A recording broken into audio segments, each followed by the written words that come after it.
Blessed be God forever and mabuhay. Welcome sa aming Catechesis video, the Pope Francis Laudato Si. This is Fred! So, alam niyo ba, noong 2015, naglabas ng sulat si Pope Francis na tinatawag na Laudato Si, patungkol ito sa pag-aalaga natin sa ating common home or sa ating mundo.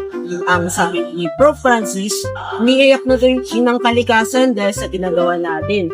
So, ngayon, bilang isang siga dito sa Palawan, ihimayin natin kung paano natin mapoprotektahan ang tinaguriang The Last From. Uy! Nandyan pala kayo! Alam niyo rin ba, sa Laudato Si ay may tinatawag na integral ecology? Deep word, di ba? Pero simple lang ang ibig sabihin nito. Meaning, everything is connected. So basically, hindi hiwalay yung kalikasan natin sa lipunang ginagalaw natin. Dito naman sa Palawan, sobrang blessed natin pagdating sa biodiversity. Kaya naman may mga batas tayo para protektahan ito. Gaya ng Strategic Environmental Plan of Palawan Act o yung Republic Act 7611.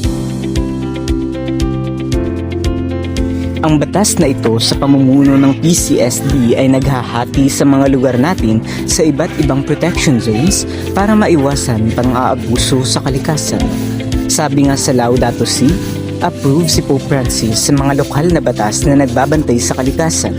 Kaya kapag sumusunod tayo sa environmental laws ng Palawan, ginagawa lang natin ang ating Christian duty. On the other side, ang pagsira sa kalikasan para lang sa pera ay paglabag sa 7th commandment na you shall not steal. Bakit?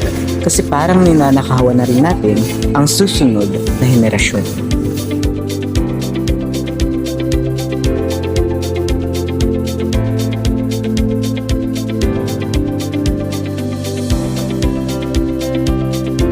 Part ng Christian morality natin na kapag nasisira ang kalikasan, ang mga mahihirap ang unang nadidihado. Sa tuwing nagsiselebrate tayo ng Eucharist na siyang source and summit ng ating pananampalataya, tinatanggap natin ang mga bunga ng lupa at ng ating pagod. Kaya ang pagtatanggol sa kalikasan ay hindi lang usaping pampolitika. Requirement ito ng pananalig natin bilang mga Katoliko. So, paano natin ito i-apply sa mga parokya natin o sa mga orientation ng mga nag-aral ng catechism? So, sabi nga ni Pope Francis, kailangan natin ng ecological convention o pagbabago ng kurso para sa kalikasan. Tama! Pwede tayong magtayo ng mga parish ecological ministries.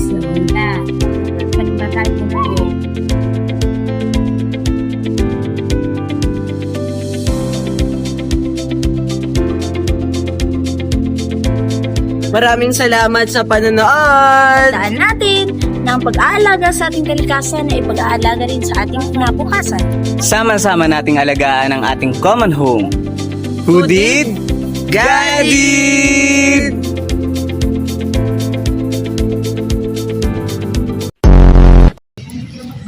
Uy! Nandiyan pala kayo! Hello! Dito naman sa Palawan.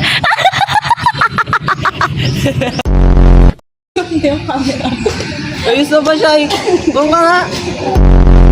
Sa Iwan niya? Hindi alam, nililigaw niya. Luneta Park. Game. Ay, kita ka. Game. Catechesis video, the Pope Francis